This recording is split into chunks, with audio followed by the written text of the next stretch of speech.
Hi there. In this video, we're going to dig into our last topic for the colonization content bubble, which is the Atlantic slave trade. At this point, we've tackled all of our learning targets for this content bubble. We started with the motivations of Christopher Columbus and other explorers in connecting the Old World and the New World. We evaluated the impact that Christopher Columbus had in that connection. And then we looked at the first attempts at creating colonies in North America. So the example of Roanoke and the failure of those colonists in the late 1500s. Then we looked at the first successful settlement with the Jamestown colonists who came seeking money through the Virginia Company. We looked at the motivations of the Pilgrims and the Puritans and how beliefs and power played a role in their decisions to colonize up in New England. And we looked a little bit at some of the differences between those three colonial regions as they grew and developed into 13 full-fledged British colonies in North America. And so we're going to finish this content bubble by looking at the impact of that change on individuals and groups through the Atlantic slave trade. So in this lesson, we're going to describe the impact of change.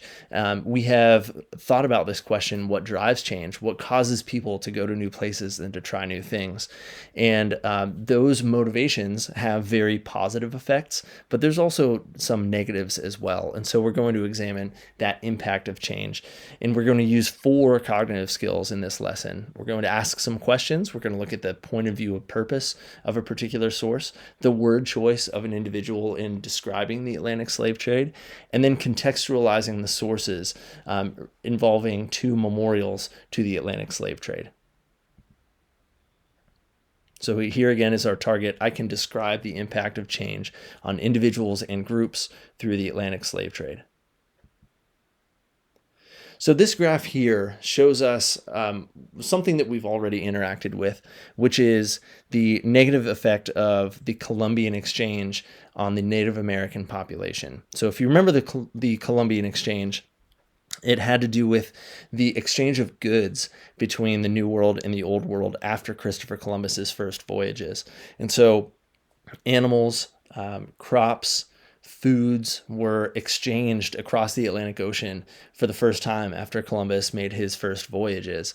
But one of the things that was also shared were diseases. And we talked briefly about how European explorers, they had natural immunities built up over time that to certain diseases like smallpox that the Native American population simply had never experienced before. And so when the European colonizers came, they carried with them these diseases that frankly wiped out the Native American population. There were also many examples of conquest with those European explorers, Hernan Cortez and Francisco Pizarro, who fought against the Aztec and the Incan empires, and in many cases wiped them out as well. And so what this graph shows us is that in the century or so after Christopher Columbus's first voyage, the Native American population, in this case in Central America, was almost completely destroyed. And so there are varying facts and figures about the extent of this, of the death of Native Americans. But one of the things that we are going to see in this lesson is that the death of the Native American population led to the use of African slaves in labor in North America. So this graph here shows us something called the triangular trade, which is a diagram kind of showing how things were exchanged in this Atlantic slave trade. So what you see here is Europe, the Americas, and Africa interacting in this triangle shape in exchanging different things. So essentially what happened was in Europe, manufactured goods, things that have been made by human hands, would be brought to Africa, where they would be exchanged with people in Africa, kings or local leaders, in exchange for slaves. Those slaves would then be shipped across the Atlantic Ocean to the Americas, North America, the Caribbean, and South America, where they would be put to work, where they would labor oftentimes in plantations, and they would be harvesting cash crops and raw materials that would then be shipped across the Atlantic Ocean to Europe, where they would be turned into manufactured goods, which would then be brought back to Africa in this repetitive cycle, this triangular trade. So, like we already mentioned, as Native American populations disappeared, mostly through disease, but also through conquest and warfare, Europeans turned to Africa for slave labor. Many estimates show that that disease alone wiped out over 90% of the native population. And so European countries like Portugal, Spain, and England, they began turning to Africa and shipping slaves to their colonies in North America, where they would work, where they would labor in plantations, gathering and producing these raw materials that could then be manufactured and then sold throughout Europe, but also used in exchange for more slaves in the future. So this triangular trade is an exchange of manufactured goods, slaves, and raw materials between Europe, Africa, and North America. Europe would bring these manufactured goods, including guns, to Africa in exchange for slaves. One of the interesting and very sad elements of this story is that Europeans oftentimes would go to Africa with weapons, with guns, and they would give them to certain leaders in Africa, and those African leaders would use them to fight against and defeat their enemies in Africa. They would then capture their beaten enemies and sell them to the Europeans as slaves. So those African slaves would then be shipped across the Atlantic. They would work in North America, South America, and the Caribbean, and they would generate these raw materials that would be brought back to Europe, and this cycle would continue. So once again, here is that triangular trade between Africa, Europe, and the Americas. The most famous leg of this triangular trade is referred to as the Middle Passage. So the Middle Passage was the specific leg of the triangle, the voyage of slave ships from Africa to the Americas. The journey itself could take at least 3 weeks, but often would take up to 2 months, depending on weather, depending on the wind.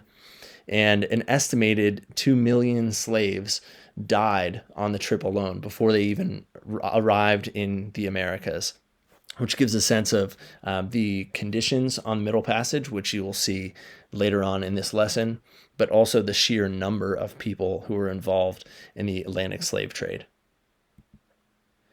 Here's a diagram showing what the interior of a slave ship would have looked like, and you will get into this a little bit more with our activity for today and the way that that slave ships were packed and the ways that the slaves themselves were treated along this Middle Passage. Here is a graph that shows where African slaves were brought.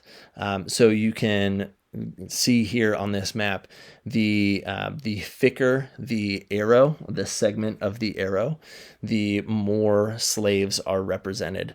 So if you look at this map, you might be somewhat surprised at the destinations of the slaves as they were brought from Africa to the New World on the Middle Passage. So if you take a moment and just look at this slide, think about what stands out to you. Where were slaves being brought? How many of them were being brought to different locations? And is there anything surprising perhaps to you as you look at this diagram? So the numbers in the destination. Between the 1500s, when the Atlantic slave trade began, and the 1800s, the early 1800s, when it finally ended, somewhere between 10 million and 15 million African slaves were taken. Roughly 500,000 of them were brought to North America in what would ultimately be called the British 13 colonies. But the vast majority, as you can see in the map in the top right corner, were brought to Brazil and the Caribbean. So the plantations there, particularly sugar plantations in the Caribbean and Brazil, that's where the vast majority of these slaves were brought, which might be contrary to popular opinion, that that 500,000 were brought to North America, but most slaves who were brought from Africa did not, in fact, come to the United States, or what would eventually become the United States. I'd ask you to take a couple of minutes to watch this video. You can click on this image in the background slides and watch this 2-minute video. It's a pretty powerful display of information. So essentially what you see are these little dots across the screen. Each of those dots represents a documented slave ship that participated in the Atlantic slave trade, and it tracks from year to year, from the early 1500s until the early 1800s, the number of slaves and slave ships, but also the destinations of those ships throughout the Atlantic slave trade. And if you watch this video, again, it's only 2 minutes long, but it's pretty powerful in showing the sheer number of ships involved as well as their destinations.